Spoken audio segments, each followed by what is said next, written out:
Gente, boa noite. E Deus Pai Todo-Poderoso continue nos abençoando hoje e sempre, né? Eu fico muito feliz quando os integrantes da casa convidam a gente para dar a nossa pequena colaboração, para a gente dividir um pouquinho que a gente conhece, que a gente estuda com todos vocês. Eu fico muito feliz. É uma oportunidade de todos aprender, né?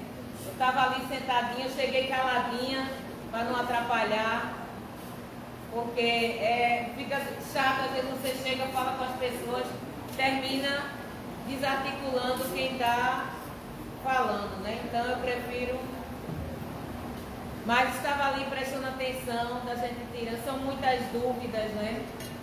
Muitos porquês.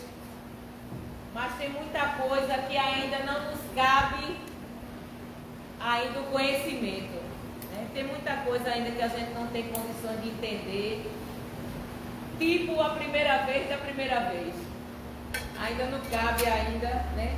E é um questionamento que agora, a priori, o que importa aqui para a gente agora é esse processo evolutivo em que a gente está galgando, trabalhando para nos tornarmos seres humanos melhores, porque é o objetivo da doutrina espírita. Transformar, formar pessoas de bem. Então, se a gente conseguir isso no nosso processo evolutivo, e como somos espíritos milenares, viemos de várias reencarnações, então tudo que a gente, desde o comecinho, o que a gente experimentou, o que a gente vivenciou, as falhas, os acertos, está tudo na nossa caixinha, no nosso perispírito lá arquivado. E que bom! E que bom! O ideal seria ainda que nós estivéssemos sempre em sintonia com o nosso anjo da guarda, porque quando a gente estivesse saindo do percurso, né, aí o anjo da guarda ia sinalizar, né, nos avisar acerca do caminho que nós estamos tomando, e a gente poderia mudar a rota de algumas situações. Mas a grande maioria das vezes a gente não se conecta. E uma das coisas muito interessantes que eu achei que vocês falaram aqui sobre essa questão do dormir. Eu passei um ano falando sobre a morte. Toda casa, todo mês, tinha um tema relacionado à morte. Eu disse, meu Deus, eu acho que está chegando a minha hora. E eu devo estar todo mês falando isso, que é para me preparar. Porque quem mais fala é quem mais precisa ouvir, né? Então, já é uma preparação. Eu passei 2018 todinho falando, 2019, entrou para 2019, mas destaque que realmente era uma preparação. E nunca se ouve. Nunca foi tão importante falar sobre essa questão do desencarne, né? A gente veio aí a pandemia, onde a gente, mesmo com conhecimento, né, muita gente aí correu, ficou afastado com medo de morrer. Mesmo com conhecimento, né? Não significa que você, Rosa, quer dizer que eu tendo conhecimento eu não vou desencarnar? Não vai. O problema é como você vai encarar essa situação, né? O equilíbrio, a preparação. É porque, infelizmente, a gente não foi educado, preparado para o momento de voltar para casa. Parece que a gente só teve uma passagem de vinda. Mas não se engane não, a gente teve uma de vinda e a de volta. Mas só disseram que a passagem de vinda para cá. E a de volta a gente meio que se cala. No mundo oriental, nos países orientais, é mais fácil você, na parte oriental do planeta, se falar sobre a questão do desencarne. É uma questão mais comum. Não é uma questão fúnebre, ao contrário. É uma questão, de certa forma, alegre. Porque você vai se soltar, se desprender da matéria, que é uma prisão para o espírito, e voltar para casa. Mas a gente, ainda aqui do Ocidente, fomos criados, como a maioria de nós, com essa imagem aqui, ó. Quem ainda não leu esse livro, a codificação nossa é maravilhosa. Tem todas as informações que a gente precisa para tirar os nossos medos, né? Mas, fora a codificação, existem os livros de vários autores que ajudam muito a gente nesse processo, para a gente entender melhor. E um deles é esse, de Richard Simonetti. É um livro fininho. Bom, gente, pense num livro bom de ler. Olha, garanto que depois de qualquer um aqui que lê, se tiver algum medinho nesse processo da volta para casa, esse medinho vai se dissipar. Eu garanto. Porque a leitura desse livro, ela traz essa paz e essa orientação boa. Quem tem medo da morte, de Richard Simonetti.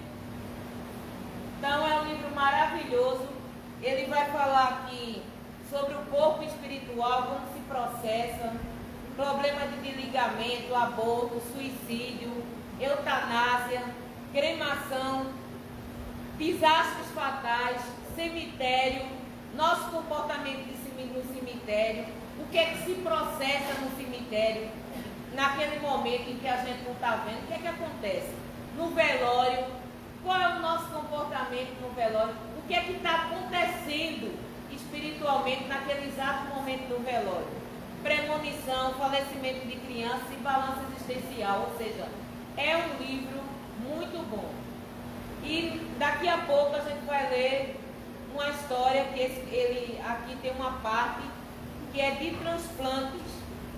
Tem um capítulo que é de transplantes e ele fala abençoada a caridade. Então daqui a pouco eu vou contar um relato de um jovem suicida. Hoje me coube a humilde missão de falar sobre o ato de doar é acima de tudo um gesto de amor. É um tema que o próprio nome já se diz, muito compreensível, né? Acredito que todos nós já tenhamos esse entendimento, já tenhamos esse ato de se doar, de doar como uma coisa muito boa.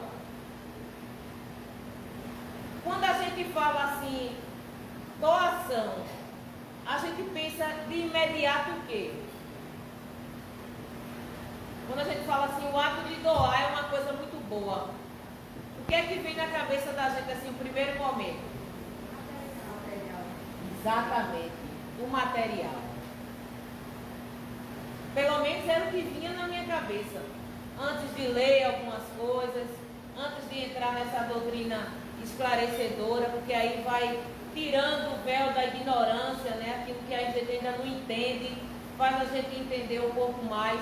Então, logo no primeiro momento, enquanto a gente fala o ato de doar, a gente pensa na ação material. Aí você diz assim, depois que a gente entra no Espiritismo, começa a estudar, capítulo 15 do Evangelho segundo o Espiritismo, está lá, fora da caridade não há salvação. Uma conversa com Jesus, de Jesus no morro, as bem-aventuranças. E aí você começa a entender, ele não colocou que fora de alguma coisa, fora da igreja, fora de um templo, ele não colocou o segundo princípio, ele colocou o único. Fora da caridade não há. Não há salvação. Então, já disse tudo. Mas a gente no primeiro momento, quando abraça esse ato de doar, a gente pensa na questão material. Aí você diz assim, mas existe amor em você doar o ato material? Sim, pode existir, sim. Deve-se existir. Né? Porque imagine, boa parte de vocês já me conhece, eu faço parte de uma ONG, os Anjos da Noite, e a gente todo dia está na rua distribuindo janta. É de segunda a sábado distribuindo 300 quentinhas e no domingo 600 almoços. Não é brinquedo não, gente. E a ajuda são os amigos, é o boca a boca, é as redes sociais, é o peditório, é a família, mas a gente consegue. Você veja um grupo de 100, 124 pessoas consegue fazer uma ação como essa, doando, arrecadando recursos materiais, né? Aí muita gente não vai para a linha de frente, mas doa o material. Não é bom? É bom. Porque se não tivesse ação material, a gente não ia para a linha de frente doar. Então, você se doa, mesmo que materialmente. E a Rosa não tem tempo de fazer nenhum trabalho. Eu não tenho tempo de fazer uma campanha do quilo. Eu acho tão bonito, mas eu não estou preparado ainda para receber um não, abordar um carro e ele não abrir nem o vidro, bater numa porta de uma casa e ela nem vir me receber. Eu ainda não estou preparada para isso. Mas você pode ajudar de outra forma. Você pode ajudar no material, você pode deixar aqui um alimento na casa para ajudar na confecção das cestas, das doações em que a casa oferece, né? De repente, você não é um doador de órgãos. Ah, Rose, a doação é uma coisa tão bonita, né? Mas infelizmente eu não posso. Eu tenho algum problema de saúde, eu tive uma hepatite, eu tive alguma coisa que me impossibilitou de ao longo do tempo eu ser um doador. Mas você pode impulsionar alguém, você pode incentivar, você pode falar da importância em casa, nos seus amigos, nas suas redes sociais. Os anjos fazem trabalho também no EMOP. E a gente vê o quanto estão precisando, pessoas precisando de sangue, gente. Sangue. Que é uma coisa que quem doa é o maior beneficiado. Que está mudando, está transformando o seu próprio organismo. Uma doação de medula, que é uma coisa simples. Uma doação de plaquetas. Eu estou com um amigo que todo dia ele pede desesperadamente nas redes sociais. E aí eu fico me perguntando o que é ainda que impacta a gente servir. Já que servir é a nossa missão. O que é ainda que impede a gente disso aqui? É algumas coisinhas que foram colocadas na nossa mente, ou a gente entendeu equivocadamente, vamos dizer assim. Uma das coisas é o apego. Essa questão do apego a gente tem que trabalhar muito, gente. Eu tenho pessoas perto de mim, e que eu venho trabalhando há muito tempo, pessoas de casa, que eu venho preparando há muito tempo essa questão do desapego. Principalmente esse apego material e o apego do meu pai, minha mãe, meu esposo, meu filho. Esse não é que não seja, você não faça parte, mas o seu. Nada é nosso, a gente tem tudo por empréstimo. Você está esposa, você está esposo, você está irmão, você está irmã, você está filha. Nesse momento. Em outra reencarnação, todos os papéis são trocados. Mas o porquê ainda a gente desse desapego? Eu vou fazer uma pergunta, mas não fique constrangido de responder, porque não vai ter nenhuma represália, tá? Quem é doador de órgãos aqui? Umas 10 pessoas. Veja como é importante tudo que a gente vai conversar hoje aqui. Sobre a doação, é um ato de amor. E eu acredito que muita gente que não levantou o dedinho, pode ser ainda falta de oportunidade, pode ser ainda um certo medinho, e pode ser porque não possa. Mas quando a gente não pode, a gente pode o quê? Pronto, aí, ó. Essa aqui é inteligente. Responde e dá resposta. Tá vendo? É isso. A gente pode impulsionar, motivar, falar sobre a importância. Então, o ato de amor, o ato de você fazer algo por alguém, independe da sua condição. Às vezes você diz assim: ah, Rose, eu não tenho condição de doar uma cesta básica. Eu vejo tanto centro pedindo lá 2 pacotes de macarrão. Não precisa ser cesta básica não. 2 pacotes de arroz. Um papel higiênico. Arroz, mas um papel higiênico é um rolinho. Imagine vários trazendo rolinhos de papel higiênico. Quantos teriam aqui? Então, sempre a gente pode ajudar com algo materialmente. Se doar. Eu lembro que há uns anos atrás eu faço campanha do quilo há 23 anos. Eu sou uma pessoa apaixonada pela campanha do quilo. Mas eu lembro que há 23 anos atrás, quando eu comecei, eu bati numa casa bem humilde. E eu olhei para a casa, pensei, meu Deus, eu vou bater nessa casa pedindo. Essa casa não tem condições, né, de doar. Não vou pedir, eu vou pular a casa e depois eu vou, né, se a pessoa precisar, eu vou procurar saber. Pulei a casa. Quando eu estava na casa vizinha, saiu uma senhorinha, eu nunca esqueci disso, tem 23 anos. Saiu uma senhorinha e fez... Olhei, já toda desconfiada, ela fez. Aí eu saí da casa que eu estava pedindo, fui lá. Eu disse, bom dia, irmã. Ela disse, bom dia, minha querida. Por que é que você pulou a minha casa?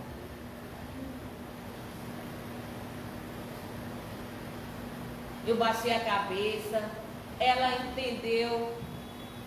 Ela não queria me constranger. Ela queria me ensinar. Eu baixei a cabeça, ela disse, olha, ela com a mãozinha para trás, ela disse, olha, nunca se tem tão pouco que não se possa doar.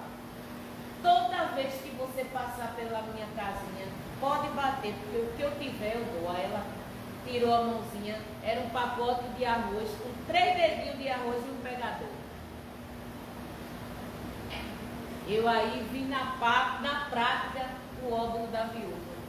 Que a gente estuda, estudar, ler é uma coisa, mas a gente vivenciar, e esse trabalho da campanha do quilo, gente, tem essa capacidade, esse amor, essa doação de quem não tem, dividir o que tem. Até porque quem não tem sabe o que é não ter. E sabe que aquela arrecadação vai para quem está precisando. Então, a gente aprende muito fazendo campanha do quilo. Hashtag fica a dica. Eu sou apaixonada pela campanha do quilo. Mas, voltando continuando com esse ato de amor, a campanha do quilo é um exemplo vivo disso, como todo trabalho que você desempenha a doar o seu tempo. Eu acredito firmemente que não existe coisa de doação, uma das coisas, do que você doar o seu tempo. Porque uma coisa é você facilitar, olha, vai lá, compre e ajude. É uma ajuda, é uma doação. Mas é outra coisa, é você se dedicar. Estarmos todos aqui é uma dedicação, é uma doação. Na busca de nos tornarmos seres humanos melhores. Você está se doando o seu tempo. Vai trabalhar você, vai modificar você e vai modificar todos que lhe cercam. Porque o exemplo vale mais do que 1000 palavras. Às vezes, você pensa, Rosa, aquela pessoa está indo para a casa espírita, mas não se iluda não, a gente escuta muito isso, né? Não se iluda não, ela não está mudando nada, viu, em casa. Se iluda não. Na casa espírita, se você pisar no pé dela, ela vai dizer que foi o seu pé que entrou primeiro embaixo do dela e está tudo bem. Mas em casa, na rua, no trânsito. Mas a gente está aqui já é um grande passo, sim. Se a gente, mesmo estando aqui, mesmo lendo, mesmo estudando, mesmo conhecendo a codificação, mesmo participando de curso, a gente ainda pode ter mais inclinações a ser trabalhada. Imagine se a gente estivesse distante ou muito distante dessa realidade. Então a gente tem que estar aqui. Até porque casa espírita não é lugar de anjo. É lugar de devedor, de aprendiz à procura de se melhorar. A gente está aqui à procura de juntar os nossos óvulozinhos para pagar os nossos créditos, os nossos débitos. Estamos adquirindo os créditos para diminuir os débitos. Mas não só ouvindo, exemplificando. Porque hoje, para um jovem, para um adolescente, não adianta mais você dizer: meu filho, não faça isso não, não beba não, que é feio. Olha, não fume que faz mal para a saúde. Aí você pega e fuma. Aí final de semana você pega, toma uma carraspana. Não, moço, mas é só final de semana. Aí você não quer que seu filho minta, que não cometa excesso. Aí chega uma pessoa lhe procurando: mãe, tem fulana, tá lhe chamando. Eita, fulana, quer falar com ela agora não. Manda dizer que eu não estou. Aí o menininho chega lá, pequenininho: olha, mamãe mandou dizer que não está. A gente mais Rose, uma mentirinha só. Mas é a mentirinha, é o venenozinho que vai matando, que vai lapidando aquele pequeno. É o exemplo. A gente está aqui justamente para mudar a sintonia, para dar exemplo maior. E a gente tem que parar com muitas críticas. Recentemente, um apresentador famoso precisou de um órgão. Eu lembro que nesse dia eu estava estudando online, fazendo um curso, e uma da integrante do curso disse: minha gente, eu vou dizer uma coisa a vocês, olha, a gente comentando, né, que a gente estava triste por ele, que ia fazer prece por ele. Aí ela comentou: tenho certeza que não foi com maldade, mas foi com a dura realidade que às vezes a gente quer incorporar. Ele é uma pessoa de posse, gente, não chorem não. Daqui a pouco aparece para ele. Ele vai comprar um, né? Chore não, daqui a pouco ele vai comprar um e tá tudo bem. Gente, nada é por acaso. Eu estava lendo a lista. Tem 378 pessoas numa fila de transplante de coração. No Brasil, tem cerca de 11% de pessoas que se doam, fazem qualquer trabalho voluntário ou que faz algum tipo de doação. 11. Ainda é muito pouco. Aí a gente vai estudar, a gente vê que um transplante, para ele ser feito, você não precisa, não é comprar, não é ter dinheiro e dizer: olha, eu quero, é novinho aquele, dá para mim, esse tá bonitinho, dá para eu vestir, é esse que eu quero. Não, tem que ser compatível com o sangue, tem que ser o tamanho, tem que várias coisas, o universo tem que trabalhar para aquele órgão caber em você. Antes disso, aí você começa a entender. A gente tem medo de doar. Aqui no Brasil, para você ser um doador de órgão, você tem que, além de querer, deixar ciente todos da sua família, porque no seu desencarne é a sua família que vai decidir ou não se vai ser feito. Mesmo que você tenha dito que queria, é a família que vai decidir. Então, a importância de a gente conversar em casa. Alguns medos a gente tem. Uma vez eu conversando com uma pessoa, ela dizendo: mas hoje eu não sou doadora não, porque Eu acho muito estranho. Já pensou eu ir pro caixão sem olho, sem as córneas? Já pensou eu ir pro caixão sem o fígado, sem o coração? Aí a gente começa a entender, a gente começa a buscar que nada mais é que o corpo, que todas essas ferramentas em que a gente obtém corpo, coração, fígado, são ferramentas para o corpo físico trabalhar.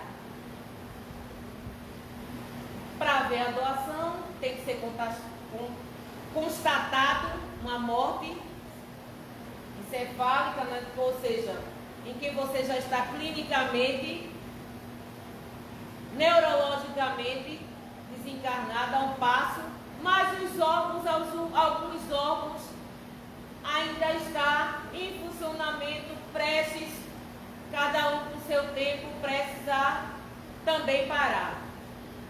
Nós sabemos que o corpo físico, que a gente não desencarna, porque a gente já tem esse conhecimento, que a gente não desencarna com o corpo. O corpo fica e o nosso corpo espiritual, que é o perispírito, vai com o olho, vai com a boca, vai com o fígado, vai com o coração, vai com tudo completinho, viu? Nada sai. Até porque esse corpo espiritual já vem acompanhando a gente desde o começo do começo.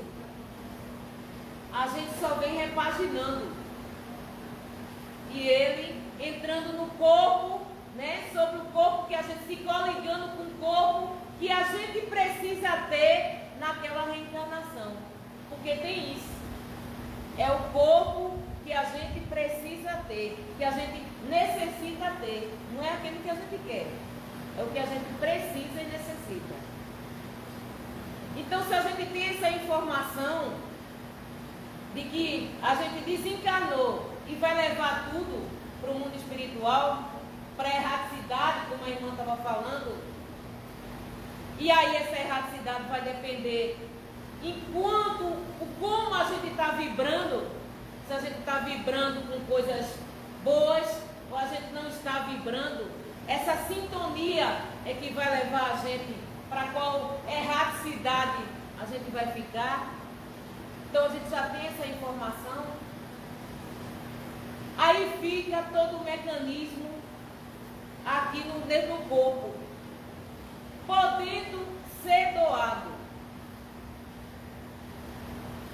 podendo ajudar pessoas, podendo ainda fazer com que aquele irmão que ainda não terminou o seu processo reencarnatório dê continuidade, podendo até que o irmão que receba levante uma bandeira Deus, Cristo, amor e caridade e faça uma campanha em prol da doação de órgãos, como ele, o apresentador em questão, se propôs a fazer. Aí a gente começa a entender que nada é por acaso. É um tema que se fala desde que eu entrei na doutrina, e já se falava e sempre se falou. Mas precisa ter uma pessoa influente, né, repercutir, levantar a bandeira. Aí você diz assim, não foi por acaso? Não foi. Quanto será, não estava escrito no processo reencarnatório, que depois disso, porque depois que a gente passa por qualquer vicissitude, por uma doença, a gente modifica, a gente passa a ver a vida de outro modo. Imagine uma pessoa transplantada. Ela, no mínimo, tem ciência ou consciência que está recebendo uma segunda chance. E que essa segunda chance tem um porquê. Já que nada é por acaso. Então, os questionamentos e a vontade de acertar e fazer correto e fazer mais vai ser bem maior. Até ser diferente do que era antes. É a transformação proposta. As vicissitudes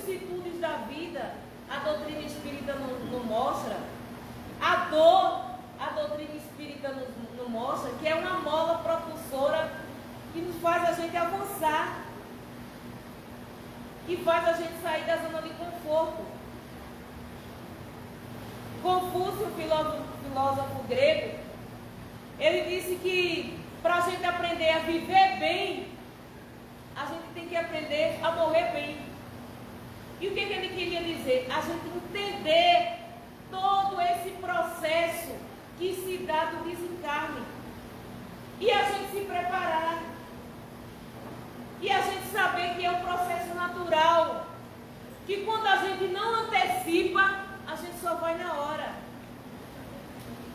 E olhe, para mim, eu fiquei muito abismada quando comecei, passando um ano estudando sobre a morte. Eu vi que a grande maioria do desencarne é fora da hora. A grande maioria do desencarne, a gente é que prolonga, a gente antecipa. Como assim? Nós recebemos uma máquina perfeita, no momento perfeita para as nossas necessidades daquela reencarnação. Muitas das vezes a gente faz muita coisa que desequilibra essa máquina, que adoece essa máquina. É feito um carro, a gente não mantém, a gente não tem o devido cuidado, e aí um dia ela quebra por negligência.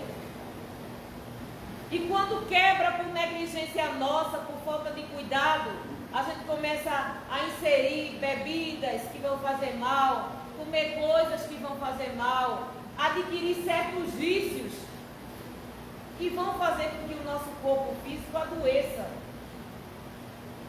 E que a gente vai embora antes do momento. E aí, quando a gente vai embora antes do momento, a gente está cometendo o quê?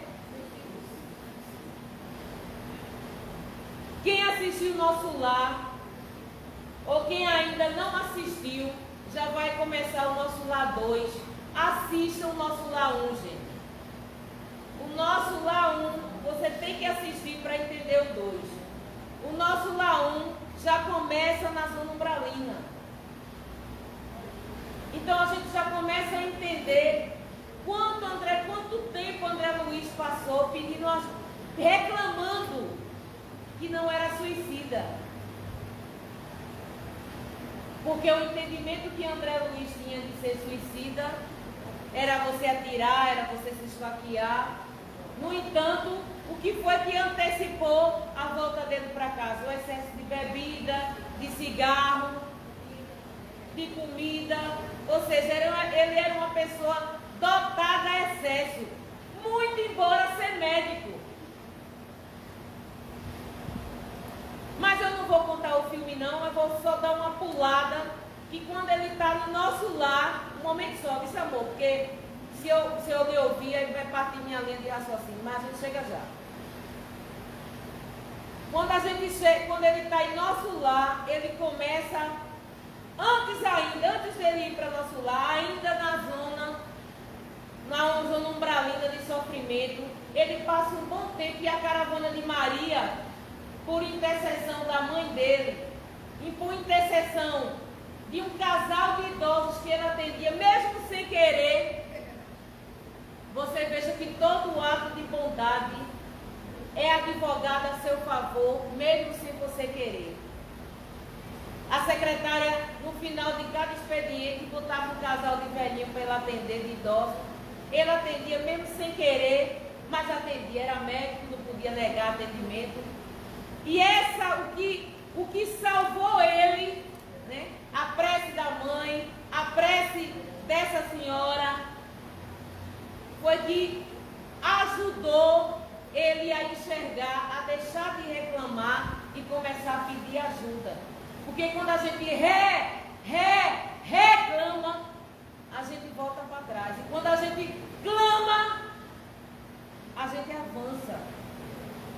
Isso é para a nossa vida, gente. A gente está acostumado a reclamar.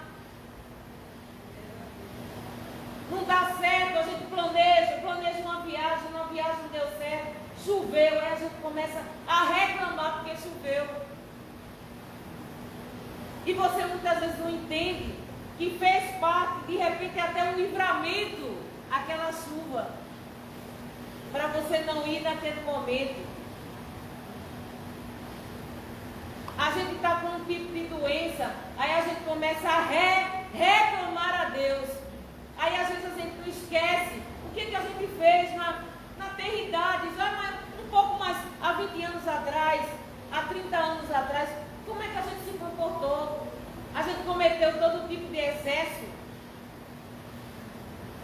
Aí agora a gente está reclamando porque a gente está colhendo os excessos dessa reencarnação. Eu não estou nem puxando os débitos de lá de trás, eu estou contando só com essa. Tem um texto aqui maravilhoso de Divaldo que ele diz assim: não pode haver maior dádiva do que oferecer algo que nos é mais útil e que vai salvar uma vida. A doação deve ser voluntária e consciente. Para o doador, é um exemplo de desapego à matéria, expressando a sublimidade do amor incondicional em benefício do próximo. Para o receptor, é um exemplo de misericórdia divina que permite a continuidade da existência física. Estamos, meus caros, vivendo em um mundo de provas e expiações, e tudo que nós adquirimos são empréstimos para passarmos por essas provas e com isso errar, aprender e evoluir. Com esse conhecimento, por que não repassar algo a alguém que irá mudar a sua vida? Por quê? Aqueles que não levantaram o dedinho, não julgando, pensem nisso. Por quê? Existem alguns espíritas que dizem assim: ah, Rose, eu não sou doadora porque em 1964, no programa Tupi, que a gente vai já ver lá o texto, Chico Xavier deu uma declaração contra a doação. Eu já ouvi isso. Aí eu fui lá pesquisar. Aí tem aqui no texto, sabendo de, ainda existem pessoas que alegam que Chico Xavier não era favorável ao transplante. Isso não é verdade. O texto diz, aí começa: é preciso esclarecer que Chico Xavier, quando afirmou nesse programa Pinga Fogo, ele disse: a minha mediunidade, a minha vida, dediquei à minha família, aos meus amigos e ao povo. A minha morte é minha, eu tenho esse direito, ninguém pode mexer em meu corpo. Ele deve ir para a Mãe Terra. Fez porque quando ainda ele deve ir para a Mãe Terra. Aí a gente deve pensar assim: mas Rose, Chico disse isso. Disse. Mas tudo tem um porquê. Chico disse isso porque recebeu várias propostas inoportunas quando estava nos 30 e pouco, 40 e poucos anos, para que seu cérebro fosse estudado após sua desencarnação. Daí o compreensível receio de que seu corpo fosse profanado nesse sentido. Depois, pela sua idade, Chico não poderia mais doar seus órgãos, e se pudesse, o receptor dos órgãos talvez fosse idolatrado. Então, ele recebeu essa orientação.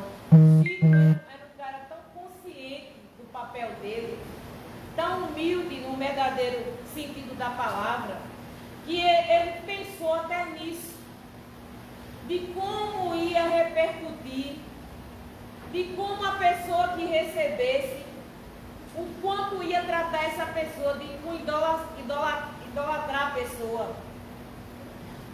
E ele não queria isso.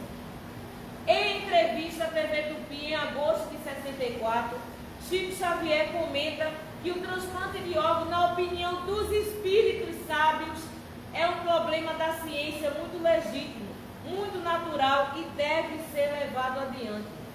Os espíritos, de acordo com Chico, não acreditam que o transplante de órgão seja contrário às leis naturais, pois é muito natural que ao desvencilharmos do corpo físico, venhamos a doar os órgãos prestantes a companheiros necessitados deles, que possam utilizá-lo com proveito. A doação de órgãos para transplante é perfeitamente legítima.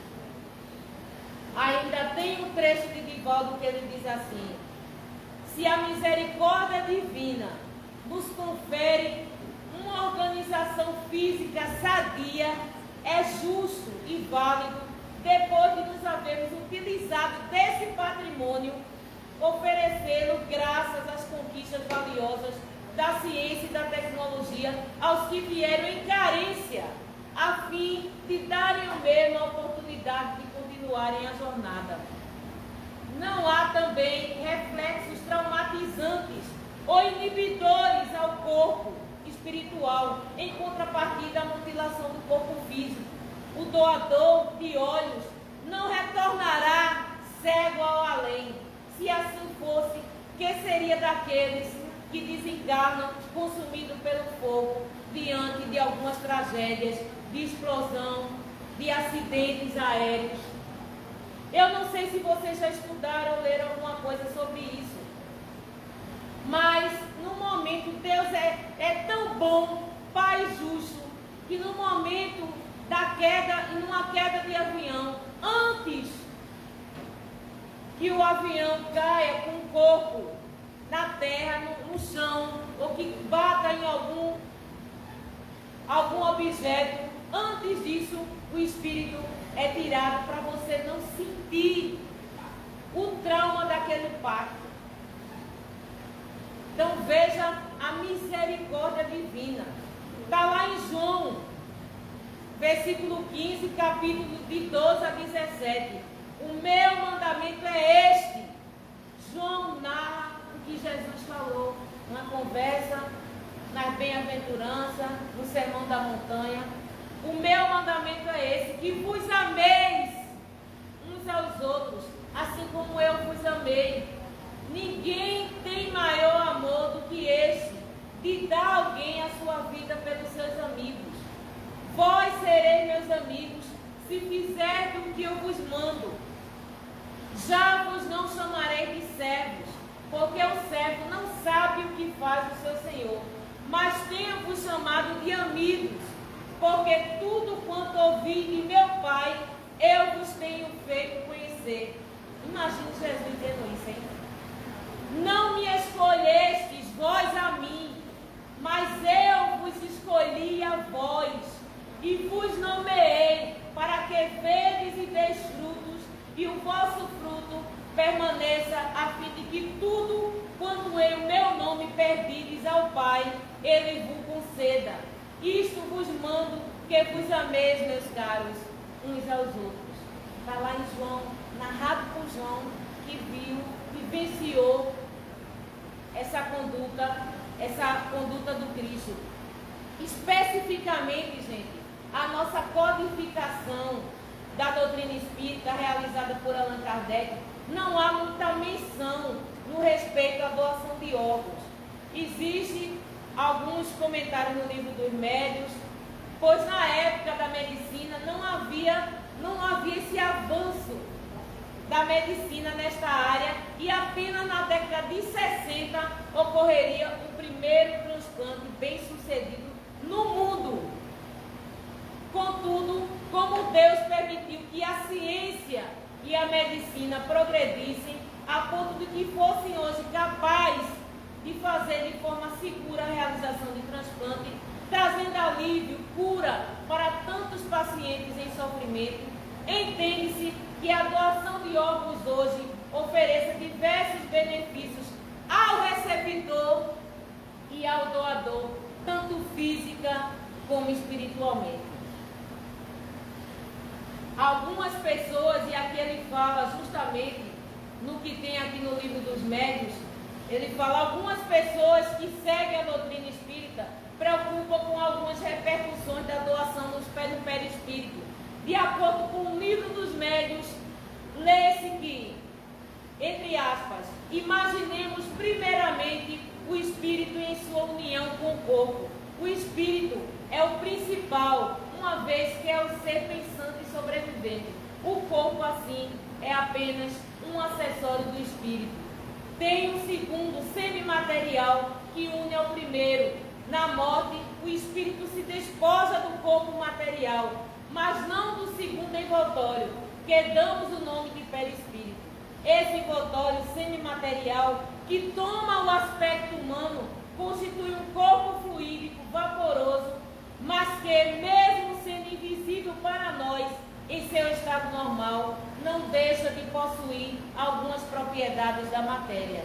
Portanto, o corpo é apenas um acessório para o espírito, tal como uma roupa é para o corpo, e o perispírito não reflete o que ocorre no corpo físico ou em seus órgãos.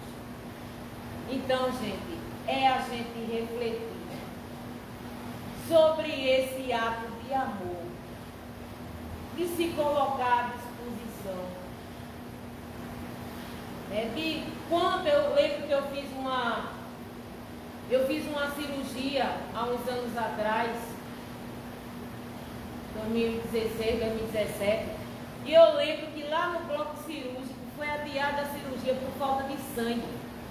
Gente, sangue.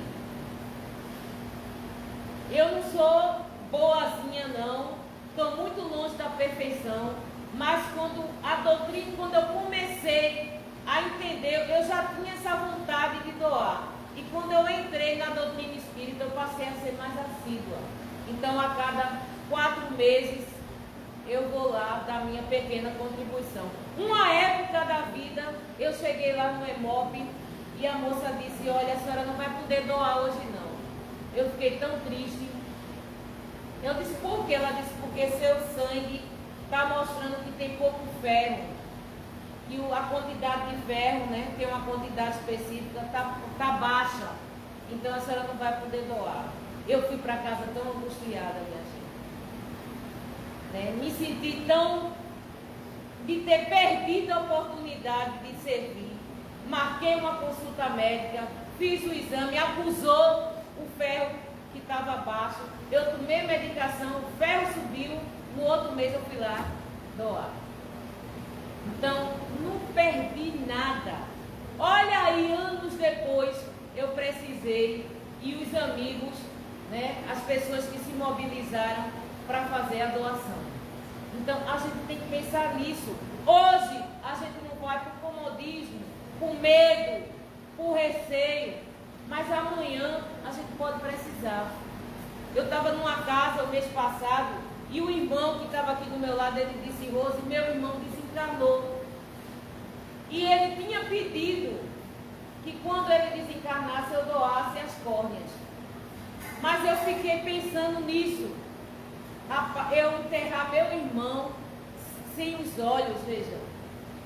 Né? Ele pensou: eu vou enterrar meu irmão, e tá, que ele pensava que ficava, né, o buraco, tudo, alguma coisa feia, né? Então ele disse que não doou. E aí fez o enterro do irmão, tudo. Um ano depois, ele apareceu com alguns problemas na vista. Ele foi ao médico e o médico disse que o problema dele só podia ser resolvido se ele fizesse um transplante.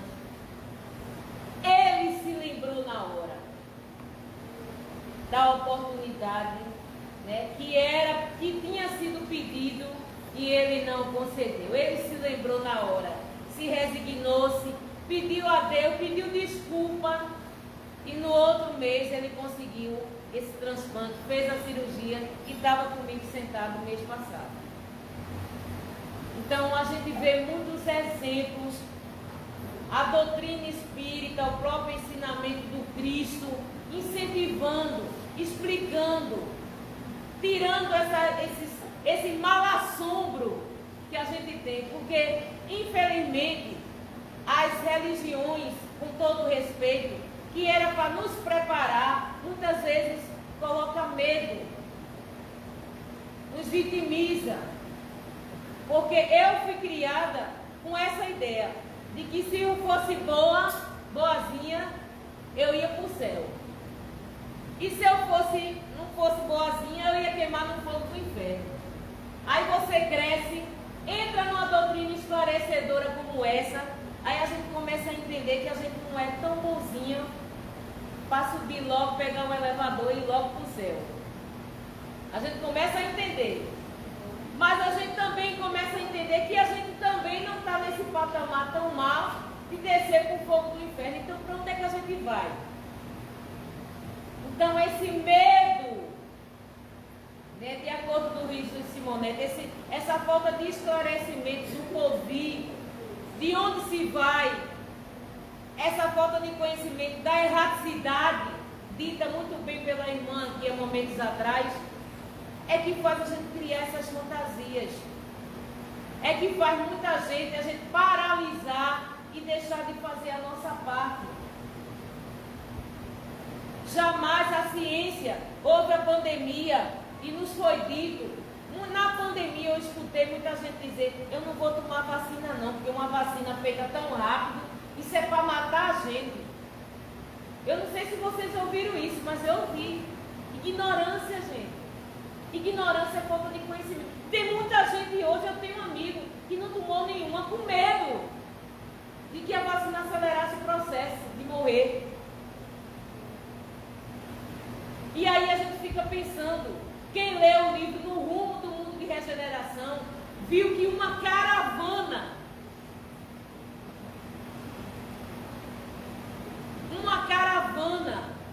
foi organizada. O Cristo organizou uma caravana e veio com médicos, com cientistas, olha para aí, médicos, cientistas, psicólogos, tudo na caravana, para ajudar a gente. E essas pessoas, esses espíritos foram aonde? Foram impulsionar os irmãos da medicina, foram dar informações do que precisavam para a gente passar por esse processo. Porque está lá na pergunta 737 do Livro dos Espíritos. Por que Deus permite os flagelos destruidores da humanidade? Por que Ele permite? Ele, como Deus, poderia colocar a mãozinha dele aqui. Nada acontece sobre esse orbe. Mas nós estamos no planeta de expiações e prova. Algo tem que acontecer, que transformar, que modificar. E está lá a resposta. Para nos fazer evoluir. Por que Ele permite? Para nos fazer evoluir. O que levaríamos séculos para evoluir, levaremos alguns anos. Se a gente aprendeu com as lições que a pandemia trouxe. E na pergunta 738, Kardec faz, mas Deus não poderia nos ensinar de outra forma? E os irmãos de Lúcifer poderia. E Ele faz isso todos os dias. Todos os dias Ele dá a oportunidade de a gente escolher o caminho certo e o caminho errado. São as escolhas. Mais uma vez, a responsabilidade em nossas mãos. Todo bem que a gente faz vai ser advogado a nosso favor. A gente já ouviu muito bem isso. Não que a gente faz querendo receber, mas é a lei de ação e reação.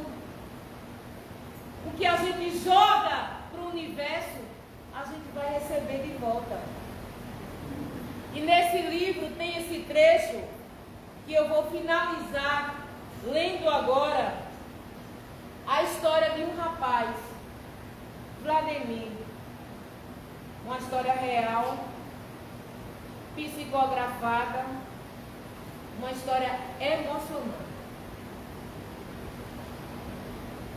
Antes de falar a história de Vladimir, eu vou ler um trechinho que antecede a história. Além de constituir um exercício de coragem, rompendo com arregados preconceitos, a doação dos olhos é um abençoado ato de caridade. Imagine Imaginemos nossa alegria na espiritualidade ao recebermos a notícia de que a nossa modesta dádiva, pequena parte de uma veste em desuso, proporcionou a alguém o mais precioso de todos os tesouros, o dom de enxergar. E não tenhamos dúvida de que haverá um cuidado mais amplo dos benfeitores espirituais, evitando que nossa generosidade implique em qualquer constrangimento para nós, proporcionando-nos ainda condições para que mais facilmente superamos os problemas de adaptação à realidade do além-túmulo. A esse propósito oportuno, vale destacar a experiência de um jovem chamado Vladimir César Ranieri, descrita no livro Amor e Saudade, organizado por Rubens Silva, com mensagens psicografadas por Francisco Cândido Xavier.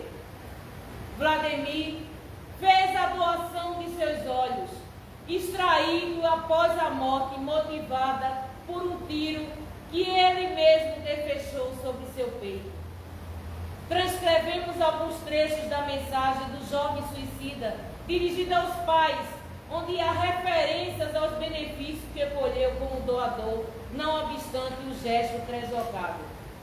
Fala Vladimir: pai, mãe, sei que entrei num pesadelo e via o meu próprio sangue a rolar, aquele filete rubro não tivesse. Admito que os irmãos com problemas semelhantes aos meus se reconhecem presos, sem algemas e sem cárcere, porque ninguém foge de si mesmo. Graças a Deus, melhorei da hemorragia incessante que me enlouquecia. Depois de algumas semanas de aflição, um médico apareceu com uma boa nova. Ele me disse que as preces de uma pessoa que se beneficiara com a córnea que doei ao banco de olhos se haviam transformado para mim num pequeno tampão que, colocado sobre o meu peito, no lugar que o projétil atingira, fez cessar o fluxo de sangue imediatamente. Eu, que não fizera nada de bem aos outros, que me omiti sempre na hora de servir, compreendi que o bem, mesmo feito involuntariamente por uma pessoa morta, é capaz de revigorar-nos as forças da existência humana. Que Deus nos abençoe imensamente, hoje e sempre, e que a semente possa ter sido jogada desse ato tão sublime de doar. Doar o seu tempo, doar alguma disposição, algo material, doar algo que você possa para prolongar, dar continuidade, dar o fechamento do processo reencarnatório ainda de alguém que ainda não tenha terminado. Então sempre a gente pode fazer algo. Doar os nossos ouvidos. Tem tanta gente precisando ser ouvida. Tanta gente precisando só que a gente ouça, que a gente tenha caridade de ouvir, sem julgamento, sem dizer se fosse eu, faria assim. Se você está sofrendo, é besteira, é só fazer assim. Você não é a pessoa, você não teve a educação da pessoa, a vida daquela pessoa, você não tem todo o processo reencarnatório daquela pessoa, então você não poderia dizer que seria assim ou seria assado, mas você pode ouvir, você pode ajudar, você pode dar um abraço. Hoje, tem uma amiga que eu jamais pensei ouvir isso dela. Desde ontem, desde o começo da semana, ela disse: Rose, quando tu tiver um tempinho, eu quero conversar. Eu disse: tá bom, liga para mim de noite. Aí ela não ligava. Aí eu disse: a fulana não ligou, acho que ela vai ligar amanhã de manhã. Aí ela não ligava. Aí foi passando terça, quarta, quando foi hoje, eu disse: você ainda quer falar? Ela disse: quero, vou ligar para você. Quando ela ligou, ela disse: Rose, eu estou passando por várias tribulações e eu pensei seriamente, eu estava com toda a programação para tirar a minha vida. Então veja quantas oportunidades às vezes a gente pede. Eu parei tudo que estava fazendo. Então muitas das vezes a gente manda uma mensagem no WhatsApp, no grupo de família, de amigo, e a gente ouve uma pessoa escrever ou falar no áudio dizer assim: é justamente isso que eu precisava ouvir. Às vezes a gente não dá importância, deixa para lá, ligue para essa pessoa. É um pedido de socorro muitas vezes. É um pedido de socorro muitas vezes que passam despercebido. Sempre a gente vai ter a oportunidade de ajudar. Que Deus continue nos abençoando hoje e sempre. Assim seja, gente. Obrigada.